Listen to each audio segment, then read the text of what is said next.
샬롬 할렐루야. 요한일서 1장 6절에서 7절이요. 만일 우리가 하나님과 사귐이 있다 하고 어둠에 행하며 거짓말을 하고 진리를 행하지 아니함 이거니와 그가 빛 가운데 계신 것 같이 우리도 빛 가운데 행하면 우리가 서로 사귐이 있고 그 아들 예수의 피가 우리를 모든 죄에서 깨끗하게 하실 것이요. 아멘. 제목은 빛 가운데 행하라 입니다. 성경상에서 하나님과 진정한 사귐을 가졌던 인물로는 하나님께서 내 마음에 합한 사람이라고 인정해 주셨던 다윗을 들 수가 있지요. 다윗은 하나님을 사랑하고 경외하며 범사에 하나님을 전폭적으로 의지했던 사람이었지요. 그는 사울 왕에게 쫓겨 도망 다닐 때나 전쟁에 나가 싸울 때도 마치 어린아이가 부모에게 묻듯이 일일이 하나님께 여쭈어 행하였지요.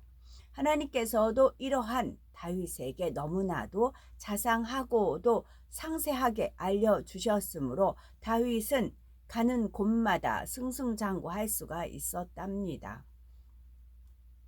다윗이 이렇게 하나님과 아름다운 사귐을 가질 수 있었던 것은 바로 믿음으로 하나님을 기쁘시게 해드렸기 때문이지요. 블레셋의 거대한 장수 골리앗이 이스라엘 군대를 조롱하고 하나님의 이름을 모독할 때 소년 다윗은 여호와 하나님을 믿었기에 아무런 무장도 하지 않은 채 물맷돌 5개를 들고 만군의 여호와의 이름으로 나아갔습니다. 이에 하나님께서는 단 한 번 던진 물맷돌이 골리앗의 이마에 박히도록 역사하셨고 이로써 전세가 역전되어 이스라엘은 크게 승리를 하였죠. 이처럼 하나님께 대한 확고한 믿음을 가졌던 다윗이었기에 하나님의 마음에 합한 사람으로 인정받았고 마치 부자간의 대소사를 논하듯이 하나님께 의뢰하여 모든 일들을 이룰 수가 있었던 것입니다. 모세 역시 사람이 그 친구와 이야기하듯 하나님과 친히 대면하여 말하였을 뿐만 아니라 원컨대 주의 영광을 내게 보이소서 하며 담대히 하나님의 얼굴 배웠기를 구했을 때 하나님께서는 어떻게든 모세의 소원을 들어주려 하시는 것을 볼 수가 있지요. 모세가 이처럼 하나님과 사귐을 가질 수 있었던 이유는 무엇이었을까요?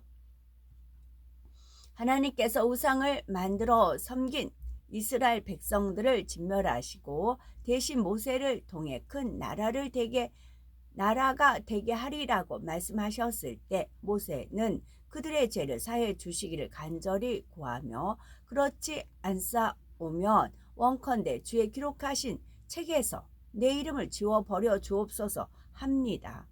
또 민수기 12장 3절을 보면 모세는 온유함이 지면의 모든 사람보다 승하더라 하였지요. 이처럼 큰 사랑과 온유한 마음을 가지고 행했기에 하나님과 깊은 사귐을 이룰 수 있었던 것입니다. 우리가 만일 하나님과 사귐이 있다면 다윗이나 모세처럼 구하는 것마다 응답받는 신실한 관계가 되어야 하지요. 많은 분들이 하나님께서는 누구시며 기도는 어떻게 하는 것인지 하나님의 말씀을 머리에 지식으로 담아 놓은 것을 하나님과 사귐이 있는 줄로 생각합니다. 그러나 하나님의 말씀을 알고 행하지 않는다면 하나님의 능력을 끌어내리거나 보장받을 수도 없으며 기도의 응답도 더디 받게 된다는 사실을 알아야 하죠. 또한 육적인 충성과 더불어 영적인 충성이 더욱 중요합니다. 영적인 충성이란 마음의 할례를 받아 감으로써 의와 인과신을 이루는 충성을 말합니다. 마태복음 23장 23절을 보면 화 있을진저 외식하는 서기관들과 바리새인들이여 너희가 박하와 해양과 근처에 11조를 드리되 율법에 더 중한 바 의와 인과 신은 버렸도다. 그러나 이것도 행하고 저것도 버리지 말아야 할지니라 말씀했습니다. 여기서 의란 하나님께로서 난 의, 즉 죄를 버리고 하나님의 말씀을 지켜 행하며 믿음을 쫓아 순종해 나가는 것을 의미합니다. 다음으로 인이란 사람의 삶 속에서 자기의 본분을 다하는 것을 의미하며 신이란 믿음을 통해 신의 성품에 참여하는 것을 말하지요. 바로 의와 인과 신을 이루어 마음의 할례를 하는 것이며 이것이 율법의 더 중한 바라는 사실입니다. 의란 하나님께로서 난의, 즉 죄를 버리고 하나님의 말씀을 지켜 행하며 믿음을 쫓아 순종해 나가는 게 의. 인이란 사람의 삶 속에서 자기의 본분을 다하는 것. 신이란 믿음을 통해 신의 성품에 참여하는 것입니다. 그런데 이어서 이것도 행하고 저것도 버리지 말아야 할지니라 말씀하셨으니 각종 예배에 참석하고 11조 생활을 하는 등 눈에 나타나는 행함도 기본적으로 수반되어야 하되 우선이 무엇이며 차선은 무엇인지 또 내용은 무엇이고 형식은 무엇인지를 밝히 구분할 수 있어야 하는 것이지요. 내가 거룩하니 너희도 거룩할지어다 말씀했고 하늘에 계신 너희 아버지의 온전하심과 같이 너희도 온전하라 말씀하셨으니 하나님과 사귐을 이루기 위해서는 의와 인과 신을 이루는 마음의 할례를 통해 하나님처럼 거룩하고 온전한 자리에 이르러야 합니다. 할례라는 것은 남자의 성기 끝을 난지 8일 만에 잘라내는 의식을 말하지요. 할례는 하나님께서 아브라함에게 처음 명하셨고 이스라엘 백성과 하나님 사이에 영원한 언약의 표징으로 세우셨죠. 또한 이 할례에 관한 규례를 대대로 지키라고 명하셨으며 할례를 받지 아니한 남자는 하나님의 백성 중에서 끊어진다고 하셨으니 구원과 직결되는 중요한 규례임을 알 수가 있지요. 그런데 히브리서 10장 1절을 보면 율법은 장차 오는 좋은 일의 그림자요 참 형상이 아니므로 라고 말씀합니다. 여기서 율법은 구약이며 장차 오는 것은 신약, 즉 예수 그리스도를 통한 복된 소식을 뜻하죠. 그림자와 참 형상은 하나이며 따로 존재할 수 없듯이 할례를 받지 아니하면 하나님의 백성 중에서 끊어지게 된다는 것은 신약시대를 사는 우리에게도 적용되는 말씀입니다. 따라서 우리도 할례를 받아야 하는데 이는 육적인 할례가 아닌 영적인 할례로서 바로 마음의 할례를 뜻하지요. 그러면 마음의 할례란 무엇이며 어떻게 해야 하는 것일까요? 에레미야 4장 4절에 너희는 스스로 할례를 행하여 너희 마음 가죽을 베고 나 여호와께 속하라 말씀하신 대로 우리의 마음 가죽을 베는 것이 곧 마음의 할례입니다. 여기서 마음 가죽을 벤다는 것은 하나님께서 하라 하지 말라 버리라 지키라 하신 말씀에 순종하는 것을 의미합니다. 그런데 이 마음의 할례는 육신의 할례와는 달리 한 번으로 끝나는 것이 아니며 또 성령을 받았다고 해서 순간에 이루어지는 것이 아니므로 계속해서 받아 나가야 합니다. 마음의 할례를 함에 있어서 먼저는 육체의 일을 벗어내야 하지요. 즉 행함으로 나타나는 모든 죄를 끊어야 하는 거죠. 예를 들면 전에는 술과 담배를 했을지라도 이제는 끊어야 하며 혈기가 많은 사람은 혈기를 버리고 온유한 사람으로 변해 가야 하는 것입니다.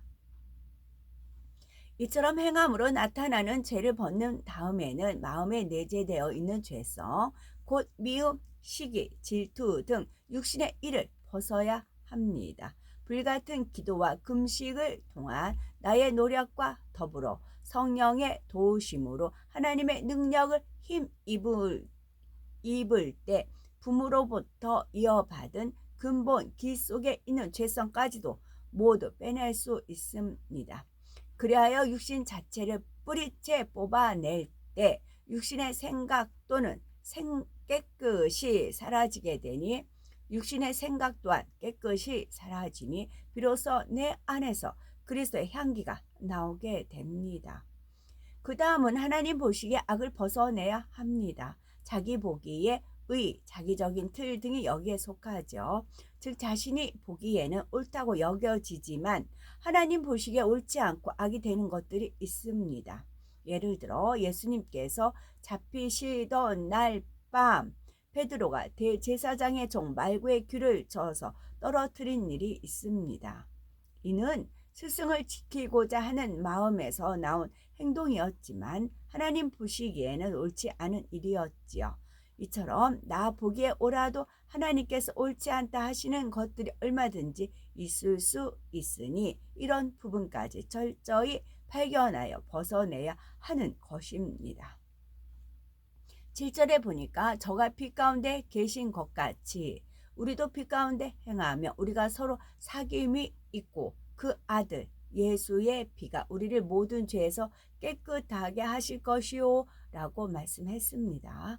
그러면 하나님께서 빛 가운데 계신 것 같이 우리도 빛 가운데 행하는 것이 왜 중요할까요? 만일 내 형제를 용서하지 않으면서 하나님 앞에 자신의 죄를 사함받기 원한다며 이는 합당치 못한 모습이지요. 그러니 예수 그리스도의 피로 자신의 죄를 씻음 받기 원한다면 내가 먼저 빛 가운데 행하는 것이 당연한 것입니다. 또한 예수님께서 우리의 죄를 대속해 주심으로 죄가 사해졌지만 마음의 근본 죄성은 남아있기 때문에 온전한 것은 아닙니다.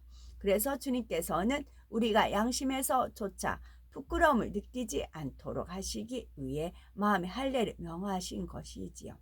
예를 들어 우리 안에 시기하는 마음이 있다면 상대가 잘 되는 것이나 칭찬받는 것을 볼 때 마음이 불편하고 더 나아가서는 상대를 해하고자 하는 죄를 범할 수가 있죠. 마음의 할례를 통해 시기심을 빼낸다면 범죄할 가능성이 전혀 없게 되지요. 그러므로 주님께서 빛 가운데 살라 하시는 것은 우리를 위한 것임을 알 수 있답니다. 이 길이 사망의 길에서 나와 축복받는 길이요 행복해지는 길이기 때문입니다. 그러면 예수의 피가 어떻게 우리를 모든 죄에서 깨끗하게 하시는 것일까요?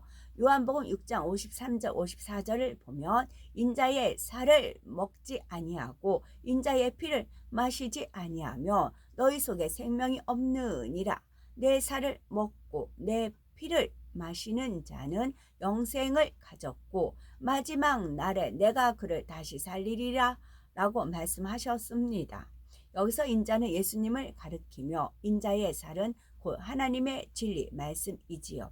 인자의 살을 먹는다는 것은 성경 66권에 기록된 하나님의 말씀을 양식 삼는 것을 의미합니다. 또한 피를 마신다는 것은 말씀을 믿고 그 말씀대로 행하는 것을 말하지요. 물을 먹으면 갈증이 해소된다는 사실을 알아도 정작 마시지 않으면 여전히 갈증이 나는 것처럼 하나님의 말씀을 듣기만 하고 행하지 않는다면 아무 소용이 없답니다. 즉 우리가 성경 66권에 기록된 하나님의 말씀을 잘 양식 삼고 행해 나갈 때 진리가 우리 안에 들어와 영양분으로 소화 흡수되고 모든 죄악들이 찌꺼기로 배설되므로 진리의 사람이 되어 영생을 얻게 되는 것이지요. 예를 들면 시기 질투하지 말라 미워하지 말라는 말씀이 있는데 우리가 이러한 죄를 버리기 위해서는 바로 사랑을 먹어야 합니다. 사랑이라는 진리를 마음에 심으며 행해 나가며 이 말씀이 영양분으로 흡수되면서 미움이나 시기 질투의 마음은 찌꺼기로 배설되고 사랑의 마음이 되는 것이지요. 다른 모든 악들도 이와 같이 마음에서 빼내어 버리면 추한 마음이 깨끗한 마음으로 변화됩니다. 이처럼 죄악이 배설물로 배출되고 차츰 영의 사람, 진리의 사람으로 변화되는 과정을 주님과 사귐이 있다 하는 것이요. 이러한 사귐을 통해 우리는 빛 가운데 행하는 영적인 사람이 되는 것입니다. 참으로 주님의 피를 마셔본 사람만이 참 생명을 얻어 소망과 기쁨 속에 살아갈 수가 있지요. 즉 하나님의 말씀대로 행함으로 하나님과 사귐이 있을 때 그 아들 예수 그리스도의 피가 우리를 모든 죄에서 깨끗게 하며 피 가운데 행하는 영적인 사람이 되게 함으로 하나님께 영광 돌리는 삶을 영위할 수가 있는 것입니다. 우리가 하나님과 사귐이 있게 된다면 하나님께서 무엇이든지 역사해 주실 것이기 때문에 염려, 근심, 걱정할 일이 전혀 없습니다. 그러므로 오직 믿음으로 인내하며 빛 가운데 행하심으로 믿음의 선진들처럼 하나님의 사랑과 인정을 받는 복된 삶을 영위한 우리가 되어야 되겠죠. 아멘.